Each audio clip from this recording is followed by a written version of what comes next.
Assalamualaikum warahmatullahi wabarakatuh. Selamat pagi, salam sehat sejahtera buat kita semua. Om Swastiastu, Namo Buddhaya, salam kebajikan. Perkenalkan, nama saya Boy Irfan Arslan, peserta PKA 19 MDH 29. Kali ini saya ingin membahas tentang peran pemimpin dalam membangun budaya akuntabilitas di dalam organisasi. Seperti kita ketahui, akuntabilitas merupakan kata kunci di dalam keberhasilan suatu pemimpin untuk bekerja sama kepada bawahannya dan menerapkannya di dalam proses tugas sehari-hari. Akuntabilitas merupakan salah satu peran penting di dalam good governance, di mana dengan adanya akuntabilitas menjadi salah satu cara dalam mempertanggungjawabkan setiap kebijakan yang dikeluarkan oleh pemerintah kepada masyarakat untuk mencapai suatu tujuan. Prinsip-prinsip akuntabilitas juga dapat dikatakan dibagi dalam beberapa prinsip, yaitu yang pertama, harus ada komitmen dari pimpinan dan seluruh bawahan ataupun staf petugas untuk melakukan pengelolaan pelaksanaan misi agar akuntabel. Dalam hal ini, untuk membangun komitmen antara pimpinan dan bawahan itu adalah mempunyai beberapa unsur, yaitu yang pertama, fokus pada tujuan yang ingin dicapai. Yang kedua, membangun suasana kerjasama antara bawahan dan pimpinan. Yang ketiga, membangun kepercayaan. Yang keempat, memahami pekerjaan tupoksi masing-masing. Dan yang kelima, manajemen kinerja. Ini adalah merupakan unsur-unsur yang dibutuhkan di dalam prinsip yang pertama tadi. Adapun prinsip yang kedua, yaitu harus merupakan suatu sistem yang dapat menjamin pengguna sumber daya secara konsisten dengan peraturan perundang-undangan yang berlaku. Nah, di dalam prinsip yang kedua ini juga ada beberapa unsur yang harus dipenuhi untuk keberhasilan atau pimpinan tersebut, yaitu implementasi kebijakan publik secara konvensional telah dilakukan oleh negara melalui badan-badan pemerintah atau lembaga pemerintah untuk melakukan tugas pokoknya dengan memberikan pelayanan publik yang baik. Ada 5 variabel juga di dalam prinsip yang kedua ini, yaitu yang pertama, standar dan sasaran kebijakan. Yang kedua, sumber daya. Yang ketiga, hubungan antar organisasi. Yang keempat, karakteristik agen pelaksana. Yang kelima, kondisi sosial, ekonomi, dan politik. Yang keenam, disposisi implementer. Nah, inilah variabel-variabel juga yang diperlukan di dalam prinsip yang kedua, dalam proses prinsip akuntabilitas. Di dalam prinsip yang ketiga, ini adalah harus dapat menunjukkan tingkat pencapaian tujuan dan sasaran yang telah ditetapkan. Oleh sebab itu, untuk tingkat tujuan sasaran yang akan ditetapkan, harus melakukan 1. Perencanaan, 2. Pengorganisasian, 3. Pengarahan, 4. Pengendalian, dan 5. Evaluasi.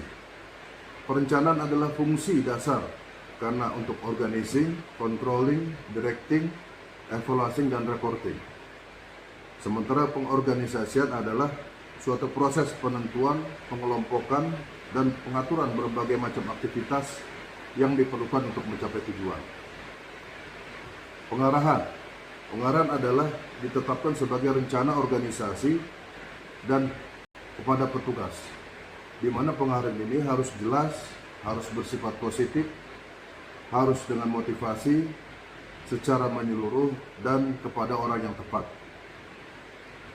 Selanjutnya, pengendalian. Pengendalian adalah fungsi yang penting yang sangat menentukan dalam proses pelaksanaan manajemen. Secara diatur karena dilakukan sebaik-baiknya, bersifat komprehensif serta terbuka terhadap hasil kinerja yang dilakukan. Selanjutnya adalah evaluasi.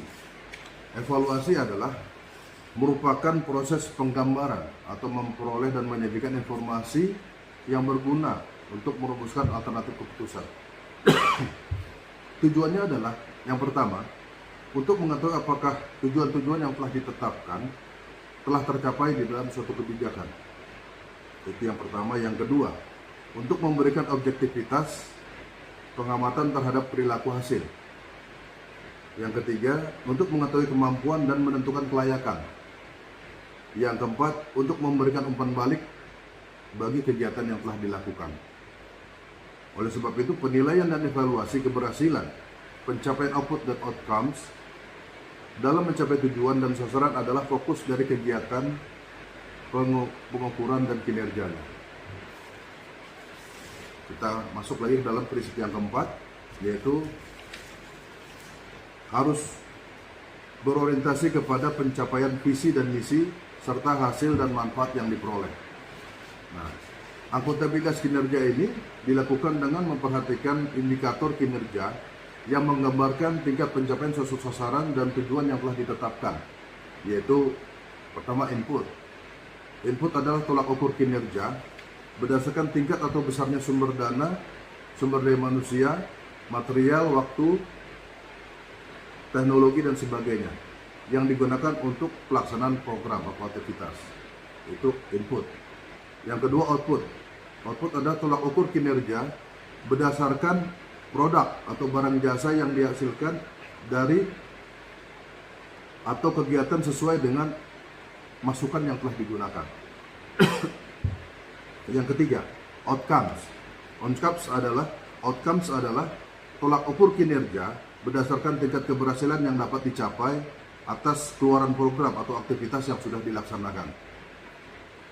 Yang keempat, benefit. Benefit adalah tolak ukur kinerja berdasarkan tingkat pemanfaatan yang dapat dirasakan sebagai nilai tambah bagi masyarakat dan pemerintah daerah dari hasil yang dikeluarkan. Yang kelima adalah impact. Impact adalah tolak ukur kinerja berdasarkan dampaknya terhadap kondisi makro yang ingin dicapai dari manfaat. Kelima indikator kinerja ini sangat penting untuk menentukan orientasi dan pencapaian misi dan visi serta tujuan yang telah ditentukan sebelumnya.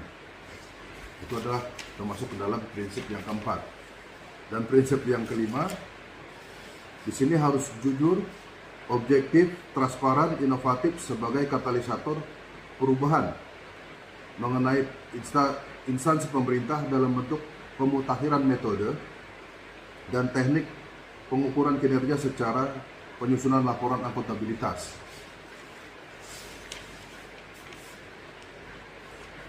Dalam pelaksanaan akuntabilitas kinerja di instansi pemerintah maka diperlukan kejujuran, di mana kejujuran ini adalah suatu sifat manusia yang mungkin saat ini sudah langka atau juga mungkin sudah jarang ditemui oleh setiap individu yang bekerja di instansi pemerintah. Tetapi ini adalah prinsip yang merupakan di dalam keberhasilan kepemimpinan yang akuntabilitas. Yang kedua, selanjutnya harus objektif. Dalam pelaksanaannya pemerintah harus bersifat objektif, di mana setiap pertanggungjawaban harus mengenai keadaan yang sebenarnya atau realitas sebenarnya tanpa dipengaruhi oleh pendapat atau kepentingan dari pribadi. Dan juga harus transparansi.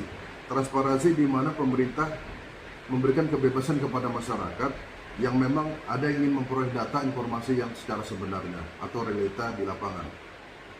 Itu transparansi. Dan terakhir ada bersifat inovatif, di mana pemerintah harus bisa membawa perubahan ke arah yang lebih baik agar dapat terlaksana perbaikan akuntabilitas sehingga akan terselenggaranya sesuai dengan harapan.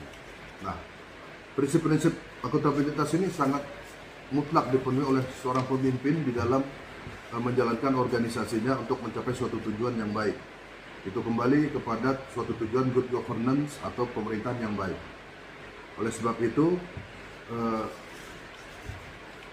dengan diberlakukannya prinsip-prinsip akuntabilitas ini, maka diharapkan penyelenggaraan pemerintah itu dapat sesuai dengan apa yang diharapkan, sehingga kepercayaan penuh dari masyarakat kepada pemerintah diberikan secara penuh. Perbaikan kualitas akuntabilitas juga di instansi pemerintah diharapkan dapat diimplementasikan kepada minimalnya praktek-praktek korupsi. Jadi dapat meminimalisir praktek korupsi apabila diimplementasikan kepada kehidupan sehari-hari.